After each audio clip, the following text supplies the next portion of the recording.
Good morning, everyone. Welcome in our to Finance Classes, chapter number 17, Economic Effect of British Colonialism. British relationship with her Indian colony was one of political subordinate but economic exploitations formed the core of the relationship. This process of colonization was clearly to benefit the mother country even at the cost of the colony. In this chapter, we will discuss the aspect of economic exploitation within the process of colonization. After studying the lesson, you will be able to delineated the three phases of British colonization in India, comprehend the changes brought by colonial revenue settlement in the Indian countryside, analyze the mixed impact of colonial capitalist innovations within the colony, explain the drain of wealth theory propounded by early nationalism, and understand the distinct nature of colonial modernization in the colony, and that it doesn't necessarily imply process. Phase of British colonialism. Colonial exploitations was carried on broadly through three phases. The first phase, 1757 to 1813 of mercantilism, was one of direct plunder in which surplus Indian revenue were used to buy Indian finished goods to be exported to England. In the second phase, 1813 to 1858 of free trade, India was converted into a source of raw material and market for British manufactured goods. The third phase, 1858 onwards, was on the finance imperialism, in which British capital control banks carried out through the range of economic policies, primarily in the industrial and agricultural sector of the colonial economy. The first phase of British colonialism. The first phase is generally dated from 1757, when the British East India Company acquired the right to collect revenue from its territory in the eastern and southern part of the subordinate, to 1813, when the company monopoly over trade with India came to an end. The British had come to India in the 17th century purely as a trading company, backed by exclusive royal character to trade with India. From the Queen Elizabeth I, they set up their first victory on the bank of the Hooghly River in Bengal. The company had managed to acquire permits of a dexter from the Mughal emperor that expected it from having today to pay duty on a trade. This led to the great deal of corruption among the employee of the company, as the farmer was widely misused by them for their private trade. It also meant heavy losses in revenue for the Bengal governor, later now Nawabs, in the way of custom duty. This became a continuous issue and one of the chief factors which led to the Battle of Plassey, fought in 1757. The primary function of the British East India Company in this period was to buy species cotton and silk from India and sell them at huge profits to the large market. These goods enjoyed in Britain. This meant that large quantity of bullion would flow out of Britain into India to pay for these commodities. Despite efforts, it seems outflow of bullion, beside the expenditure on buying commodities, the company also spent very large amount on the wars that it had to fight with other European power, all in search of them same goods to trade in.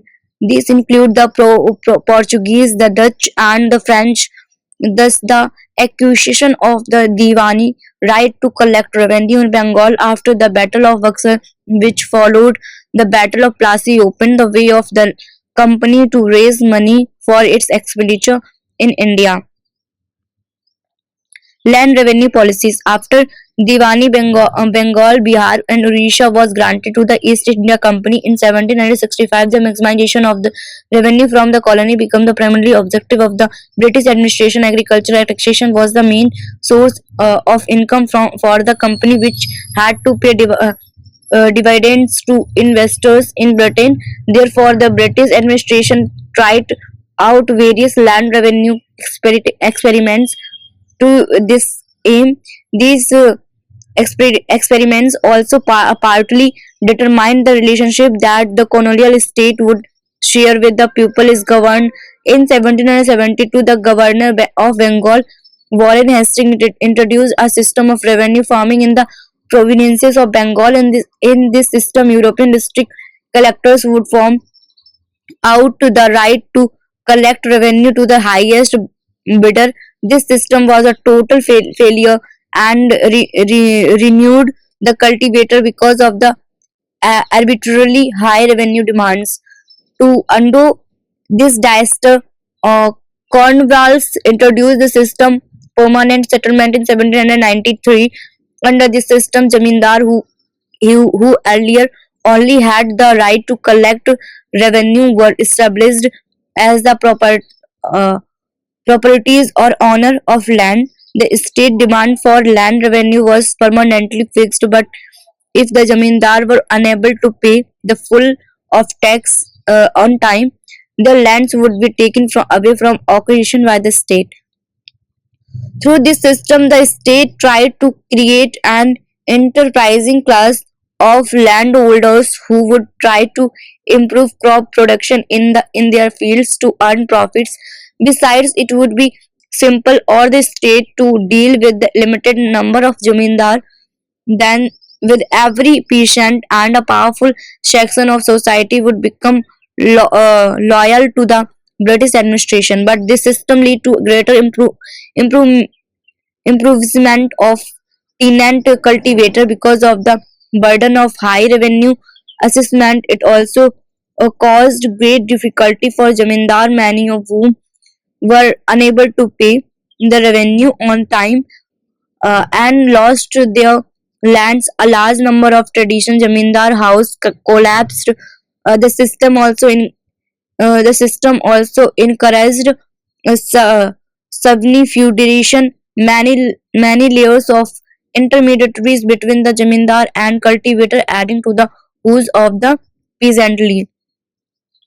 The keep out of the keep out in intermediaries from revenue collection so that the state could acquire a larger share of the income from land. And the Rodwari system was started by Alexander Reed in 1792 for the Madras presidency. Later, it was introduced in the Bombay presidency as well.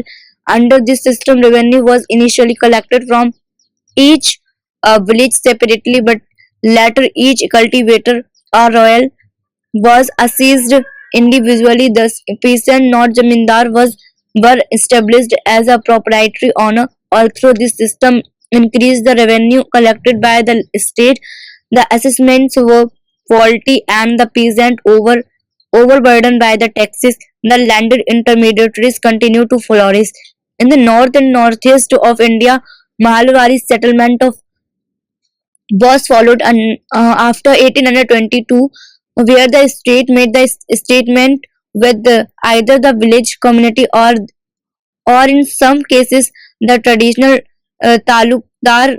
Each such fiscal until was called a mahal. Under this system, some recognize was given to collective proprietary rights. As a result of the revenue policies of the British, agriculture stagnant and peasant almost become tenant at will. They also increased the number of landed intermediaries and strongly entrenched the figure of the money lenders in the country yard. Landholders and zamindar become an important class and collaboration of British colonial rule. The acquisition of Diwani rights meant that the company could now tap tap the wealth of local rulers, zamindar, and merchant in the rich province of Bengal and use them to buy the goods and that would be shipped to Britain for sale. Large quantity of wealth including illegal incomes of a company officially made it way to Britain from Bengal. A company of officially amazed Hughes fortunes before they returned home, and they were referred to as nobs in Britain on account of their flashy lifestyle. A lot of this money was used to fuel the industry revolution in Britain.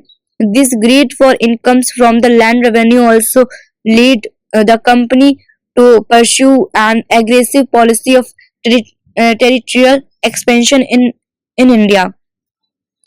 The second phase of British colonial free trade. The second phase is generally seen to have begun with the uh, Charter Act of 1813, when the company lost its monopoly trading rights in India, and ended in 1558 when the British Crown took over the direct control and administration of all British territory in India.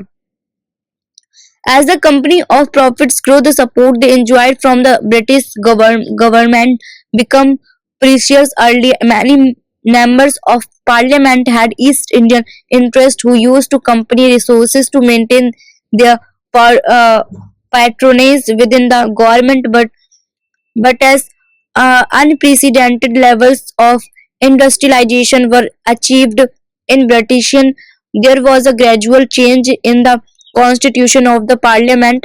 Adam Smith book, An Inquiry into the Nature and Causes of the Wealth of Nations, yielded a new school of economic thought which criticized the idea of companies enjoyed exclusive monopolies and lobbied for a government policy of free trade or license fire in in a bid to acquire greater control over the company earning. The parliament is started attacking individual company officially with the charges of misconduct. The free traders dominant in the parliament with a turn into the 19th century demanded free access to India, which lead to the passing of the Charter Act of 1813, thus ending the monopoly enjoyed by the company in India while subordinating its territorial positions to the overall sovereignty of the British Crown. Free trade changed the nature of the Indian colony completely through a dual strategy. Firstly, through open Indian market for the country of cheap, mass-produced, machine-made British goods which enjoyed little or almost no traffic restriction. The passes of expansion had crafted Indian textile to Britain, which had been very popular there, was however obstructed by a prohibitive traffic rates. And secondly, British Indian territory was developed as a source of food stuff and raw material for a Britain which fueled rapid growth in manufacturing sector, crucial to the emergence of a powerful capitalist economy. These changes reverse the favorable balance of trade that India had enjoyed earlier. This phase laid the foundation of a classic colonial economy within India through the complex process of commercial commercialization of agriculture and de- deindustrialization, which are discussed below. Commercialization of agriculture. It is often believed that the colonial administration encouraged the commercialization of agriculture that improved the position of peasant in many areas of the Indian colony. From the 1816 onwards, the nature of agriculture production was determined by the demands of the overall market for Indian primary products. The item exported in the first half of the 19th century, including cash crops like indigo, opium, cotton, and silk, gradually raw jute, food grains, oil seeds, and tea replaced indigo and opium. Raw cotton remained the most in demand item. Thus, expansion in cash crop production was occupied by the building of railways after 1850s to improve trade network. But commercialization seems to have been forced artificially process that lead to very limited growth in the agriculture sector. It lead to the differentialization within the agriculture sector, but didn't create any the figure of capitalization landowner in Britain. The lack of any simultaneous large scale industrial industrial development mean that accumulated accumulated agrarian capital had no viable channels of investment for it to be converted into industrial capital. In initiatives to expand the productive capacity and the organization of agriculture was also a risky proposition, as the sector created to a distinct foreign market with widely fluctuating prices, while the colonial state provided no protection to agricultural commercialization, thus increased the level of sub infeudation in the countryside, and money was channelized into trade and usury.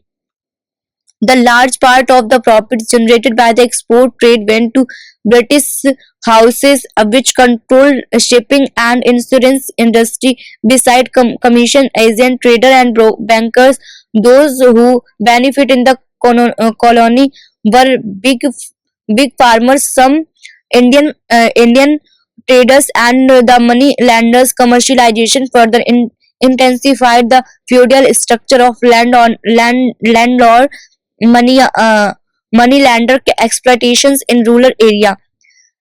The so-called process of commercialization, which was supposed to lead to capitalized agriculture, was often carried out through very exploitative and almost unfree form of labor. Tea was grown in plantation in Assam owned uh, by whites, and they used industrial labor, which was almost like slavery. White planter had to force farmer to grow indigo because it yielded a low profit and upset the harvesting cycle. This involved inhuman levels of coercion, which eventually lead to the Indigo Rebellion in 1859 to 60. Commercialization did lead to limited phase of success in the cotton production area of Western India in 1860s, and in jute production in Eastern India, but they were because of increasing in demand rather than capitalism, innovations in production and organization. Farmers were forced to grow cash crops, also because they had to pay the high revenue rents and debits in cash. This shift away from food crops like jowar, bajra, and pulses to cash crops often created disaster in famine year.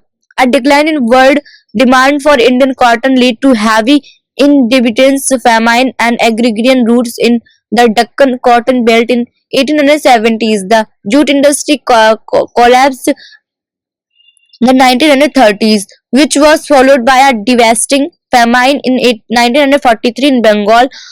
Although cows famine have been widely debatable by historians, it undeniable that the agricultural production of food crops remained behind population growth, and millions of people died in starvation and epidemics.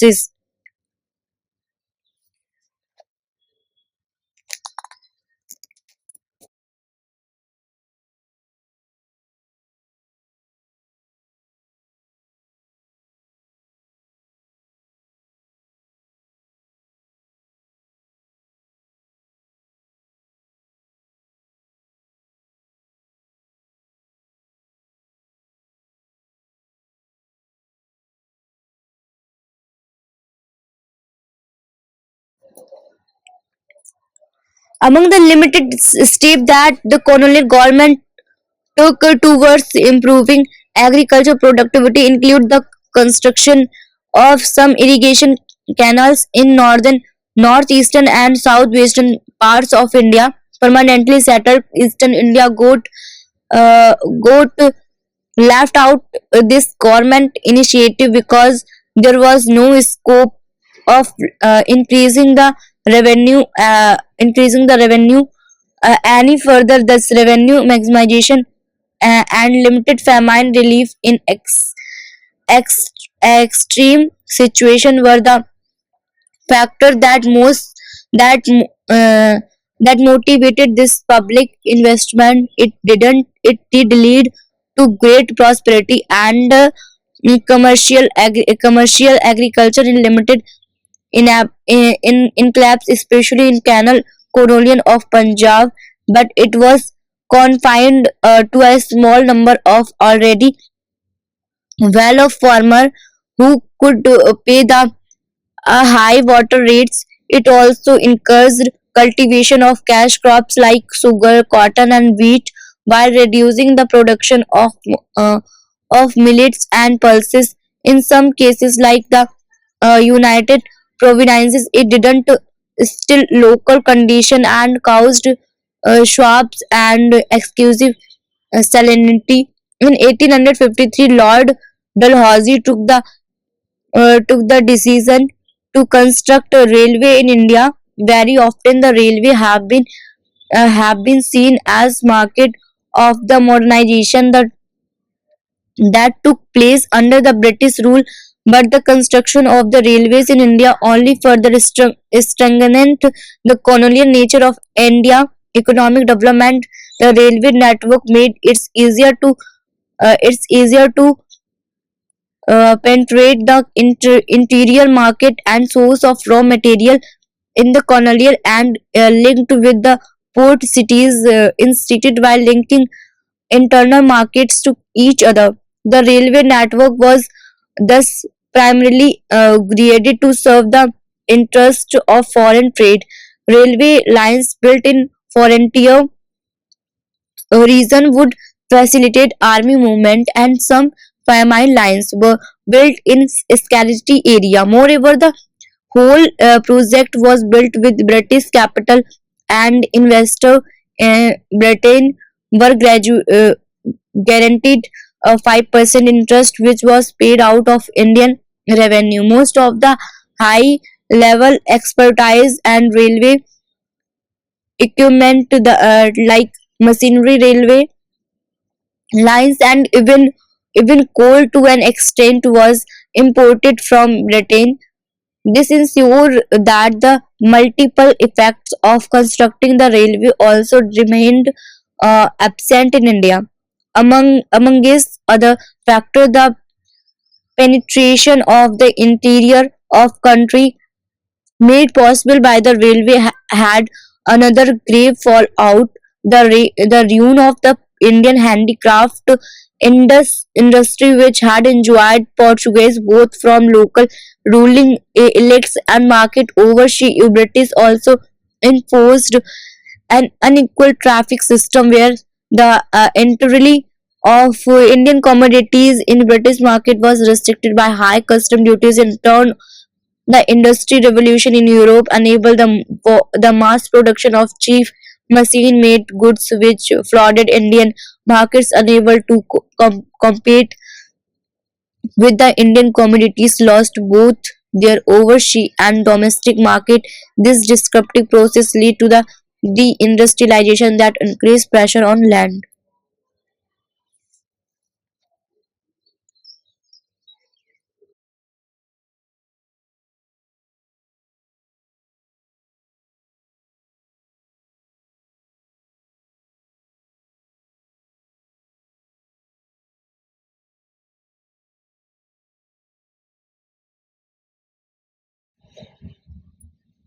What you have learned. You have learned about the establishment of the rule of dominion of the British East India Company on the Indian subcontinent. You have seen how British rule commenced in 1757 after the Battle of Plassey, when the Nawab of Bengal surrendered his, dom- his dominions to the company in 1765, when the company was granted the Diwali, or the right to collect revenue in Bengal and Bihar, or in 1772, when the company established a capital in Calcutta, appointment its first Governor General Baron Hastings, and become directly involved in governance. This process continued in the other parts of India as well. The establishment and expansion of British power used the mechanism of the subordinatory alliances system and the expansion policy of Dalhousie through the decline of lapse. This lesson narrates the British administration and judicial organization in India before 1858. The East India Company rule lasted until 1858 when, consequent to the Government of India Act 1858, the British government assumed the take of directly administrating India.